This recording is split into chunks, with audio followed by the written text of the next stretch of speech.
Salam, salam sejahtera bagi kita dimanapun kita berada.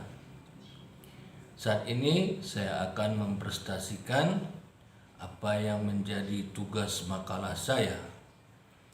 Judul daripada tugas makalah saya adalah Yesus turun ke dalam kerajaan maut. Hal yang pertama yang akan saya bagikan dari topik ini adalah apa itu kerajaan maut? Kerajaan maut atau dunia orang mati dalam bahasa Yunani disebut Hades. Dalam bahasa Ibrani disebut Sheol.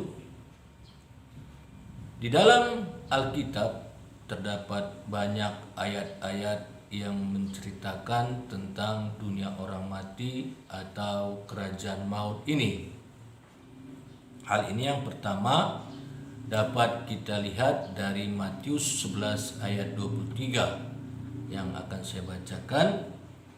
Dan engkau Kapernaum, apakah engkau akan sampai ke langit? Tidak, engkau akan diturunkan sampai ke dunia orang mati. Jika di Sodom telah terjadi mujizat yang telah terjadi di tengah-tengah kamu, kota ini masih berdiri sampai saat ini. Dan aku pun, ini bisa dalam Matius 16 ayat 18, dan aku pun berkata kepadamu, engkau adalah Petrus, di atas batu karang ini aku akan mendirikan jemaatku, dan alam maut pun tidak akan menguasainya. Dalam Kisah 2 ayat 27, sebab engkau tidak akan menyerahkan aku ke dunia orang mati, dan tidak akan membiarkan orang-orang kudusmu dalam kebinasaan. Dalam Wahyu 1 ayat 18, dan yang hidup, aku telah mati, namun lihatlah, aku hidup sampai selama-lamanya, dan aku memegang kunci maut dan kerajaan maut. Wahyu 6 ayat 8, aku melihat sesungguhnya ada kuda kuning hijau, dan orang yang menungganginya bernama Maut, dan kerajaan maut mengikutinya. Kita boleh juga lihat dalam Wahyu 20 ayat 12 sampai ayat 13.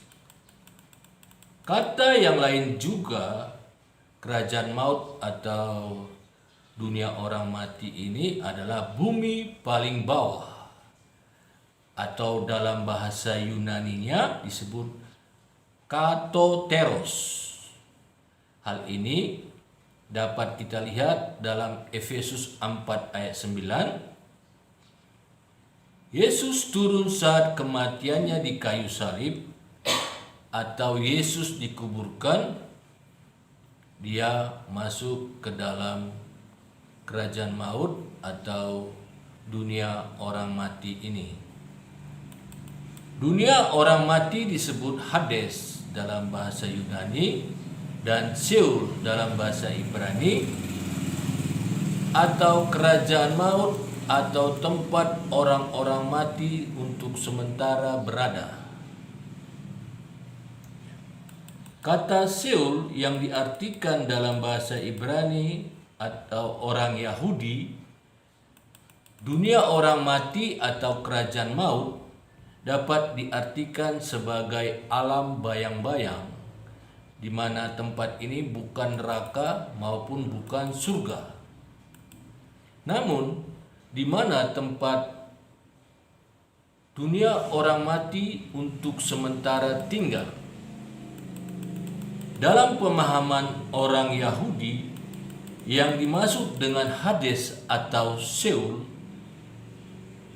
itu adalah dunia orang-orang mati. Dalam kredo pengakuan iman rasuli atau pengakuan iman gereja, ada kalimat tertulis, Yesus turun ke dalam kerajaan maut. Jadi kerajaan maut yang disebut di dalam kredo itu adalah alam bayang-bayang yang bukan surga dan juga bukan neraka, namun di mana dunia orang-orang mati sementara tinggal. Di dalam dunia orang mati ini, baik dalam bahasa Yunani Hades maupun dalam bahasa Ibrani Seol, kemana Yesus turun, ada dua tempat yang berbeda lagi. Tempat yang pertama dalam bahasa Yunani yang disebut Ambisos adalah jurang maut. Dapat kita lihat di dalam Lukas 8 ayat 31, Roma 10 ayat 7, Wahyu 11 ayat 7, Wahyu 17 ayat 8, Wahyu 20 ayat 1. Dan Abisos yang terdapat di Hades ataupun Seol merupakan tempat orang-orang mati yang mati dalam kefasikannya, dalam dosa-dosanya, dalam tidak percaya kepada Tuhan Yesus sebagai Tuhan dan Juru Selamatnya. Nah, tempat yang kedua ada yang disebut Paradisos, ya, dapat diartikan juga Firdaus. Tertulis ini di dalam Lukas 23 ayat 43, 2 Korintus 12 ayat 4, Wahyu 2 ayat 2. Yesus ketika berada di kayu salib, ia berkata kepada salah seorang yang ada di sebelahnya itu, "Hari ini juga engkau ada bersama-sama dengan aku di Firdaus." Ya.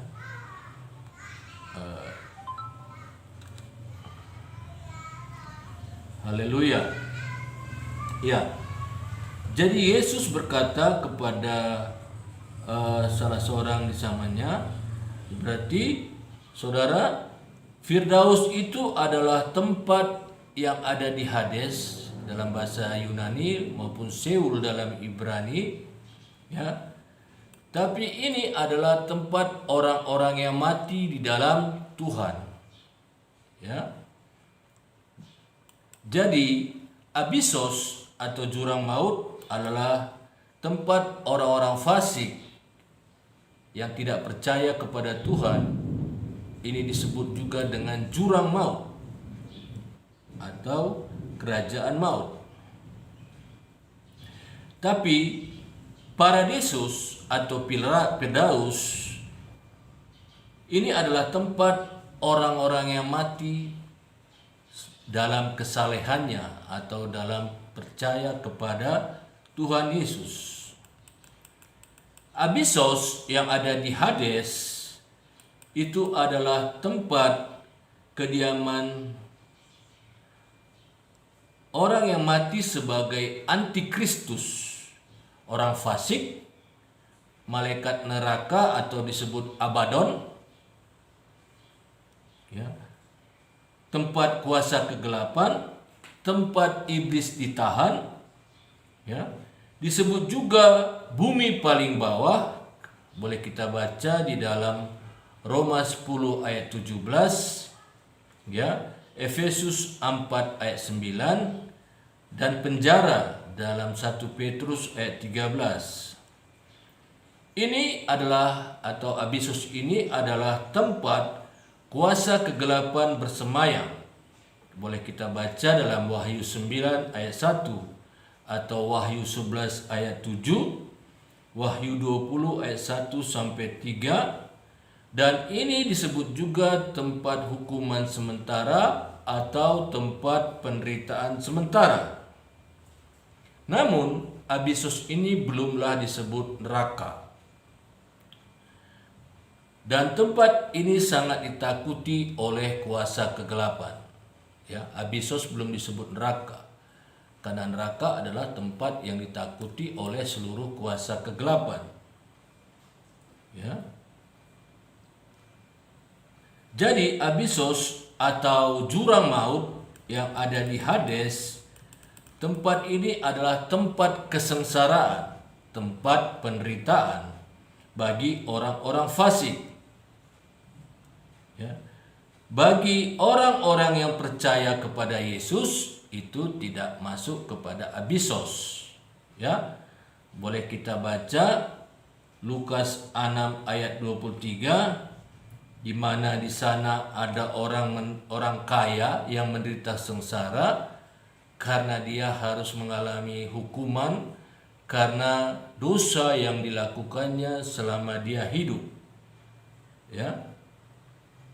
Orang kaya yang masuk ke abisos atau jurang maut itu dikatakan menderita sengsara. Tetapi penderitaan yang ada di abisos ini belum dikatakan neraka.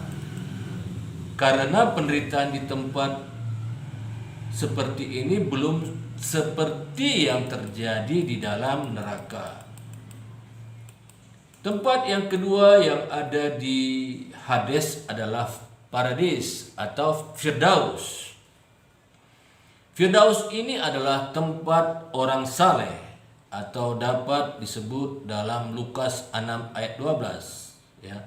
Seperti Lazarus dan Abraham yang menikmati damai dan sukacita.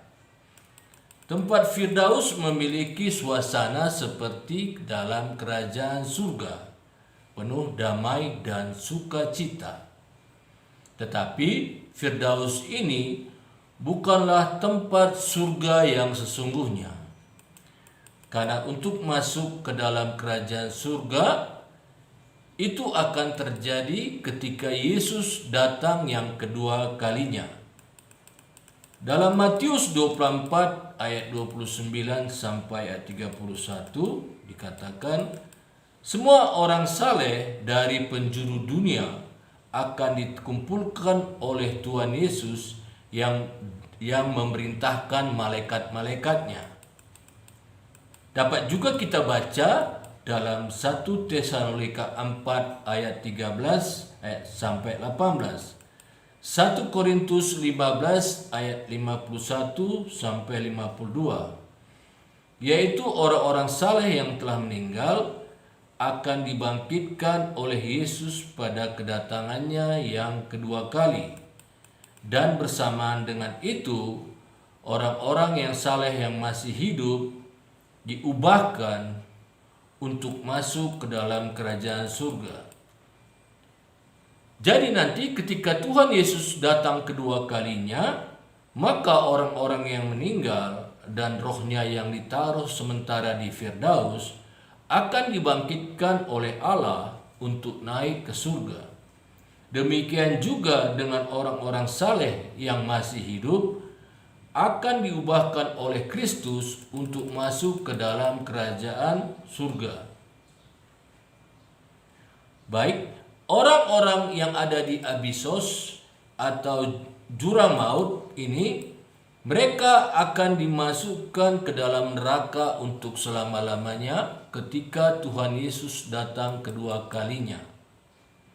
Dari materi ini kita bisa melihat orang-orang yang meninggal, jika mereka meninggal percaya kepada Tuhan Yesus Kristus, mereka meninggal mati langsung masuk ke Firdaus.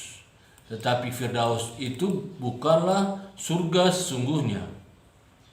Orang-orang fasik yang jika meninggal, ya, orang-orang fasik, mereka yang tidak melakukan kebenaran, tidak percaya kepada Tuhan Yesus, jika mereka meninggal, mereka akan masuk kepada abisos, ya, atau jurang maut, di mana di dalam jurang maut ini ada penderitaan. Tapi mereka tidak bisa bertobat lagi sekalipun mereka menyesali dengan sungguh-sungguh dosa mereka. Ya, karena mereka sudah ada dalam penghukuman mereka. Nah, yang kedua, Yesus turun ke dalam kerajaan maut. Yesus turun ke bumi paling bawah atau Yesus turun ke dalam kerajaan maut. Maka kita perlu memahami dalam Efesus 4 ayat 8 sampai ayat 10. Itulah sebabnya kata Nas, tatkala ia naik ke tempat yang tinggi, ia membawa tawanan-tawanan Ia memberikan pemberian-pemberian kepada manusia. 9. Bukankah ia telah naik, bahwa ia juga telah turun ke bagian bumi yang paling bawah? 10. Ia yang telah turun, ia juga yang telah naik, jauh lebih tinggi dari semua langit, untuk memenuhkan segala sesuatu. Artinya, Yesus turun ke bumi paling bawah, artinya Yesus sudah masuk ke dunia orang-orang fasik. Yesus turun ke dunia orang mati atau jurang maut untuk menyatakan kuasanya yang menggenapi dan sekaligus berhadapan langsung dengan kuasa maut, dan ia menang melalui kebangkitannya. Yesus turun ke bumi paling bawah atau ke dunia orang mati, artinya Yesus masuk ke tempat orang fasik atau dalam bahasa Yunani-nya disebut abyssos atau ke jurang maut. Yesus turun ke jurang maut tujuannya untuk menggenapi kuasanya, sekaligus dia langsung berhadapan dengan kerajaan maut, ya. Berhadapan langsung dengan iblis, dan Yesus menang. Ya. Yesus menang, dan itu dinyatakan dengan kebangkitannya. Tuhan Yesus sudah mengalahkan maut dan mengalahkan iblis. Dari sinilah nyata keselamatan kita sudah terjamin di dalam Tuhan Yesus. Mengapa keselamatan kita sudah terjamin dan kita sudah diperdamaikan dengan Allah? Itu karena darah Tuhan Yesus yang tercurah menggenapi seluruh kurban-kurban yang sudah ada, baik dari sejak zaman Adam maupun sampai zaman Yohanes Pembaptis. Seperti dikatakan dalam kitab Ibrani 2 ayat 14, karena anak-anak itu adalah anak-anak dari darah dan daging, maka ia juga sama dengan mereka dan mendapat bagian dalam keadaan mereka, supaya oleh kematiannya ia musnahkan dia, yaitu iblis yang berkuasa atas maut. Jadi tujuan Yesus turun ke dalam kerajaan maut adalah yang pertama, untuk melepaskan roh-roh yang ada di penjara. Ini kita lihat 1 Petrus 3 ayat 19. Dan di dalam roh-roh itu ia juga memberitakan Injil kepada roh-roh yang ada di penjara. Yang kedua, tujuan Yesus masuk ke dalam kerajaan maut untuk melebur dia yang menguasai maut, yang tinggal di kerajaan maut. Ini kita bisa lihat dalam Ibrani 2 ayat 14. Karena anak-anak itu adalah anak-anak dari darah dan daging, maka ia juga sama dengan mereka dan mendapat bagian dalam keadaan mereka, supaya oleh kematiannya ia memusnahkan dia, yaitu iblis yang berkuasa atas maut. Ketiga, tujuannya adalah untuk menghancurkan atau memporak-porandakan kekuatan iblis yang ada di kerajaan maut. Saudara, jadi melalui turunnya Yesus ke dalam kerajaan maut, itu sudah mengobrak-abrik kuasa maut, kuasa iblis, dan kuasa kematian sudah dikalahkan. Yesus juga telah memegang kunci kerajaan maut atas kematiannya. Hal ini bisa kita lihat dalam Wahyu 1 ayat 18. Orang-orang yang sudah percaya kepada Tuhan Yesus, menerima Tuhan Yesus sebagai satu-satunya Tuhan dan Juru Selamatnya, maka kerajaan maut tidak berkuasa lagi atas kehidupannya. bahkan maut tidak berkuasa lagi atas hidupnya. Karena Tuhan Yesus telah menjaminkan kehidupan yang kekal bagi orang-orang yang percaya kepadanya. Yesus datang ke kerajaan maut atau ke bumi paling bawah itu adalah untuk menggenapi janji-janji kedatangan Mesias kepada orang-orang fasik, tetapi bukan lagi untuk mereka menjadi percaya atau bertobat kepada Tuhan Yesus, tapi supaya mereka menyadari bahwa apa yang pernah dijanjikan Allah itu digenapi. Demikian juga Yesus turun juga ke tempat orang-orang saleh yang ada di Hades, namanya Pardes atau Firdaus, adalah untuk membawa orang-orang saleh masuk ke dalam kerajaan surga, yaitu membangkitkan mereka. Dalam Matius 27 ayat 51 sampai ayat 53 kita baca, dan lihatlah tabir suci terbelah dua dari atas sampai ke bawah, dan terjadilah gempa bumi, dan bukit-bukit batu terbelah. Ayat 52, dan kuburan terbuka, dan banyak orang-orang kudus yang telah meninggal bangkit. Ayat 53, dan sesudah kebangkitan Yesus, mereka pun keluar dari kubur, lalu masuk ke kota kudus dan menampakkan diri kepada banyak orang. Turunnya Tuhan Yesus ke dunia orang-orang saleh ini tujuannya untuk menggenapi janji kedatangan Mesias yang datang untuk menebus dan menyelamatkan manusia yang telah beriman kepada Tuhan Yesus sejak dari zaman Adam sampai dengan zaman kedatangan Tuhan Yesus yang mati. Hal ini penggenapan janji Allah akan kedatangan penebus dan penyelamat yang melepaskan manusia dari dosa, maut, dan iblis, yang melepaskan manusia dari dosa, maut, dan iblis yang tertulis di dalam Kejadian 3 ayat 15. Yang dimateraikan dengan tanda darah. Ini kita bisa lihat dalam Kejadian 3 ayat 21.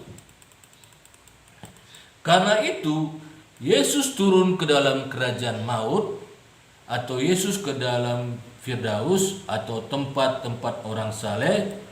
Itulah menggenapi janji Tuhan Yesus. Katakan dalam Yohanes 11 ayat 25, Akulah kebangkitan dan hidup, barang siapa percaya kepadaku, ia akan hidup walaupun ia sudah mati. Orang-orang saleh yang percaya kepadanya akan dibangkitkan pada akhir zaman. Hal ini bisa kita lihat di dalam Yohanes 6 ayat 39, ayat 40, ayat 44, dan ayat 54. Terbukti dengan jelas dan terbukti dalam Alkitab bahwa keselamatan dijamin dalam Tuhan Yesus.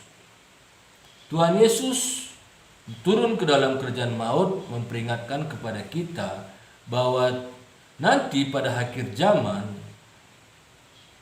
Tuhan Yesus akan datang dan iblis akan dilemparkan kepada belerang yang menyala-nyala. Itu kita bisa lihat dalam Wahyu 20 ayat 13. Disinilah nanti akan terjadi siksaan api neraka yang kekal.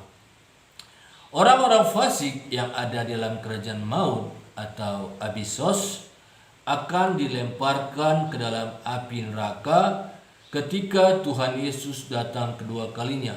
Hal ini bisa kita lihat dalam Matius 25 ayat 41 bunyinya, dan ia akan berkata juga kepada mereka yang ada di sebelah kirinya, enyahlah dari hadapanku, hai engkau orang-orang terkutuk, enyahlah ke dalam api yang kekal, yang telah tersedia untuk iblis dan malaikat-malaikatnya. Jadi saudara yang dikasihi Tuhan, jadi inilah pengertian iman Kristen yang jelas tentang makna Tuhan Yesus turun ke dalam kerajaan maut. Jadi karena Tuhan Yesus sudah turun ke dalam kerajaan maut, maka siapa yang sudah menerima penebusan dari Tuhan Yesus, maka maut tidak akan berkuasa lagi di dalam kehidupannya. Siapa yang percaya kepada Tuhan Yesus bisa mengalami kematian, tetapi mereka boleh hidup di Firdaus seperti di dalam kerajaan surga. Firdaus menjadi miliknya, tetapi ketika Tuhan Yesus datang yang kedua kalinya, maka orang-orang saleh yang tinggal sementara di Firdaus akan dibawa ke surga. Terima kasih saudara, demikianlah tema makalah saya tentang Yesus turun ke dalam kerajaan maut yang boleh saya buat, ya. Terima kasih. Kalau ada kekurangan atau kekilapan saya minta maaf. Kiranya makalah ini boleh menjadi berkat bagi kita. Terima kasih. Tuhan Yesus memberkati.